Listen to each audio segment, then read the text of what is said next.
Tuesday morning, everybody. Welcome to today's edition of the Daily Market Commentary. I'm your host, Chuck Fulkerson.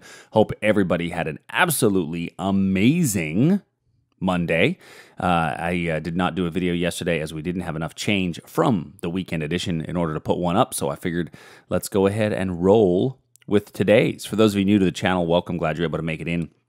What we do each and every day here on the Daily Market Commentary is look at the same 10 to 12 futures markets, identifying potential breakout trades and turning point trades that you can use for educational purposes to learn exactly how these markets move. One of the things about this is we leave the lines on the charts because it holds you accountable, it holds me accountable, and frankly, it's just the way trading works. It's great to see how some of these levels work over time. You may draw them out and they may not hit for a few days or even a few weeks, but when they do, they are still valid. So click the subscribe button below so that you can make sure that you get a link to all of the updates. So let's go ahead and dive right in.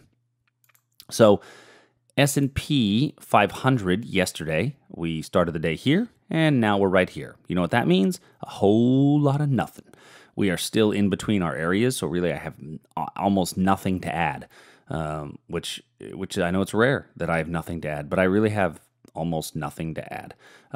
We started off a Sunday night on this gap up, traded down. You know, there was certainly some intraday trading opportunities yesterday, but nothing major, nothing that says, you know, I got to get in on this market. So I didn't get in on this market. There was really no reason to jump in.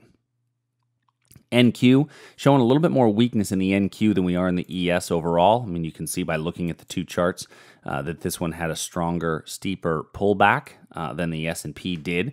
We did have fairly strong earnings announcements in Google after hours yesterday, but that that's kind of what helped has driven us up a little bit in the Nasdaq in general. On the bigger picture scale, like say this 4-hour chart, we are in a downward. Kind of a downward trend, lower swing highs, lower swing lows, however, and that downward trend is going to continue to prevail until we get a higher high. So we got to have a higher high. Right now, once again, you got to show me, and I got no proof. I got nothing that I'm going to add other than these two areas that we've already got in place. Crude oil yesterday. So crude oil came down and we got our fill, and skadoosh, what crude oil did, it hit our entry and then rallied up strong off of our level. So hopefully some of you are able to catch that trade. I'm going to leave these lines here because we did what's called a touch and go. I'm just going to change the style to a dashed line. So hopefully you were able to catch that crude trade. As it's up almost $2 from the entry point, so that's a nice hefty little trade for those of you able to jump in and enjoy that one. So crude oil, hip hip hooray! Gold. So gold, we still have our breakdown trade set up. I like the fact that we hit it and bounced up because that actually makes the breakout a little bit more viable. So looking at the potential breakout, it's below this area here. Price hasn't reached there, but remember on any breakout that our stop has to go above the prior pivot high. Well, let's say we break down from here right now, then our stop would be above here because this would be our pivot. Had we broken down from here, our stop would have to be way up here. So you've got to give yourself enough room on the stop loss in order to stay in the trade to allow those things to run. All right, next, let's move to our bond and currency markets.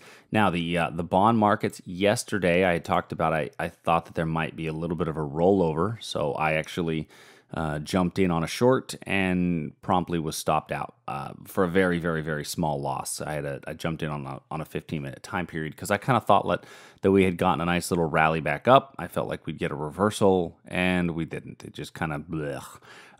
Overall, I still think that we've got more of this downward movement still in us. Our bigger picture chart is still showing that downward trend going to continue. We have a couple of more areas. Now remember, this was our breakout short. So anybody who took the breakout in bonds is super happy with our breakout. And this was the line that we had here for literally months.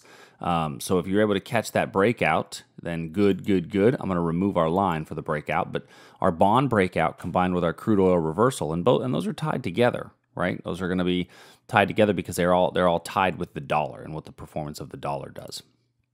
The Aussie, now look at the Aussie. We had a dashed line in play. Price came into our area, and what did it do? It went through the area. So there's no fill on this trade. Yesterday I talked about how to set these trades up, but there's no fill on this trade if we came into it and blew right through it. So there should not have been a loss. Remember, to set those trades up, you're going to want to use contingent orders to turn the order on, and then a stop limit to actually enter that position. In the euro, so the euro, we're coming to our area down below. It's still not there yet. We do have an area up here that we could get a bit of a reversal.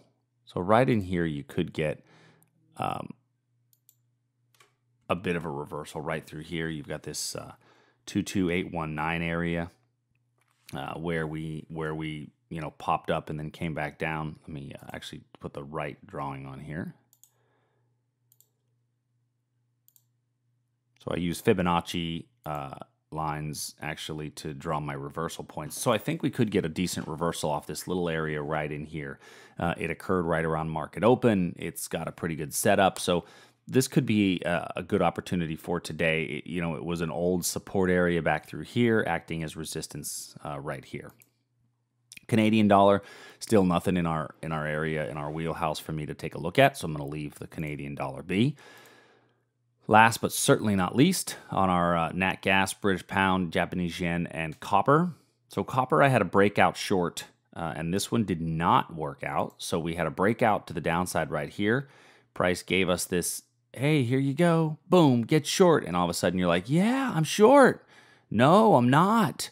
As it rallied back up through. So this breakout wound up being a fake out breakout. And now it did break out and only go to the opposing fair price value area. So there's a good possibility that you took the breakout until it hit its profit target and then you got out. So hopefully if you were able to catch that profit, then you did. For some of you, I think you're probably going to wind up getting stopped out on that because you may not have moved enough to make you happy. Now, Nat Gas gave us the touch and go off of this level way up here. This is still a very valid level because it was just a touch and go. Great British Pound, we still have our breakout short below in this area here that we're still anxiously awaiting, and it's not there yet. And then also in the Japanese yen. So the Japanese yen, I've got areas way below us here, but we are coming to what could be a little bit of an area here on the 4-hour time period. So looking at the 4-hour right through here, I wouldn't be surprised to see a bit of a bounce, but that bit of a bounce is probably just going to continue our downward movement. So when I look at this, I look at kind of this line right here where we broke down as a potential reversal. Oops, wrong tool. As a potential reversal coming back up. So I might be more apt to look up here for a short entry when we do come back that range. Now looking at that on a 1-hour chart, that 1-hour chart shows it as this area right through here, which was the Sunday morning open.